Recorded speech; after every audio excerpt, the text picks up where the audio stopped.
ಚಿಕ್ಕಮಗಳೂರಿನಲ್ಲಿ ಮಳೆಯ ಆರ್ಭಟ ಮುಂದುವರೆದಿದೆ. ಮಳೆಯ ಅಬ್ಬರಕ್ಕೆ ರಾಜ್ಯ ಹೆದ್ದಾರಿಯ ಬದಿಯ ಮಣ್ಣು ಕುಸಿದಿರುವಂತದ್ದು. ಇದ್ದಕ್ಕಿದ್ದ ಹಾಗೆ ಸುಮಾರು 30 ಅಡಿ ಆಳಕ್ಕೆ ಮಣ್ಣು ಕುಸಿದಿದೆ.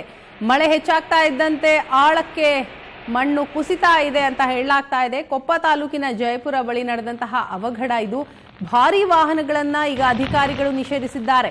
ಶೃಂಗೇರಿ ಹೆದ್ದಾರಿಯಲ್ಲಿ ಮುನ್ನೆಚ್ಚರಿಕೆ ಕ್ರಮವಾಗಿ ವಾಚರ್ ನೇಮಕ ಮಾಡಲಾಗಿರುವಂತದ್ದು.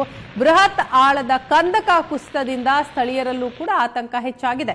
ಚಿಕ್ಕಮಗಳೂರು ಜಿಲ್ಲೆ ಕೊಪ್ಪ ತಾಲೂಕಿನ ಜಯಪುರ ಇಲ್ಲಿ ಭಾರೀ ಮಳೆಯಿಂದಾಗಿ ಮಣ್ಣು ಕುಸಿದಿರುವಂತದ್ದು. ಮಣ್ಣು ಕುಸಿದಂತಹ ಒಂದು ಘಟನೆಯ ಹಿನ್ನೆಲೆಯಲ್ಲಿ ಈಗ ಭಾರೀ ವಾಹನಗಳನ್ನ ನಿಷೇಧ ಮಾಡಲಾಗಿದೆ. ಇದ್ದಕ್ಕಿದ್ದ ಹಾಗೆ ಸುಮಾರು 30 ಅಡಿ ಆಳಕ್ಕೆ ಮಣ್ಣು ಕುಸಿದಿದೆ.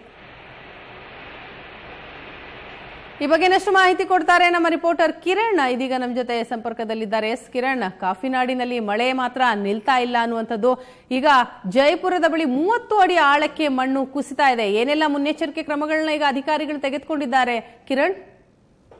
ವೀಣಾ, ಖಂಡಿತವಾಗ್ಲೂ ಕೂಡ ಅಧಿಕಾರಿಗಳು ಈಗಾಗಲೇ ಮತ್ತು ಲೋಕೋಪಯೋಗ ಇಲಾಖೆ ಮತ್ತು ಸ್ಥಳೀಯ ಅಧಿಕಾರಿಗಳು ಈಗಾಗಲೇ ಸಾಕಷ್ಟು ಕ್ರಮವನ್ನು ಕೈಗೊಳ್ತಾ ಇದ್ದಾರೆ. ಯಾವುದೇ ವಾಹನ ಸಂಚಾರವನ್ನು ಕೂಡ ಅಲ್ಲಿ ಆ ಭಾಗದಲ್ಲಿ ವಾಹನ ನಿಷೇಧವನ್ನು ಈಗಾಗಲೇ ಅಧಿಕಾರಿಗಳು ನಿಷೇಧ ಮಾಡಿದ್ದಾರೆ. ಇಲ್ಲಿ ಯಾವುದೇ ರೀತಿ ವಾಹನಗಳು ಸಂಚರಿಸುವ ಹಾಗಿಲ್ಲ ಅನ್ನೋ ಒಂದು ಕೂಡ ನಾಮಫಲಕವನ್ನು ಹಾಕಿ ಅಲ್ಲಿ ಬರುವಂತ ಪ್ರಯಾಣಿಕರಿಗೆ ಮತ್ತು ಅಲ್ಲಿರುವಂತಹ ಸ್ಥಳೀಯರಿಗೂ ಕೂಡ ಅಧಿಕಾರಿಗಳು ಮಾಹಿತಿ ನೀಡ್ತಾ ಇದ್ದಾರೆ. ಅಂದ್ರೆ 30 ಅಡಿಗೂ ಆಳಕ್ಕೂ ಕುಸಿತಾ ಇರೋದ್ರಿಂದ ಮಣ್ಣು ಈಗಾಗಲೇ ಒಂದು ಭಾರಿ ಆತಂಕವನ್ನು ಸೃಷ್ಟಿಸಿದೆ ಅಂತ ಹೇಳ್ಬೋದಾಗಿದೆ.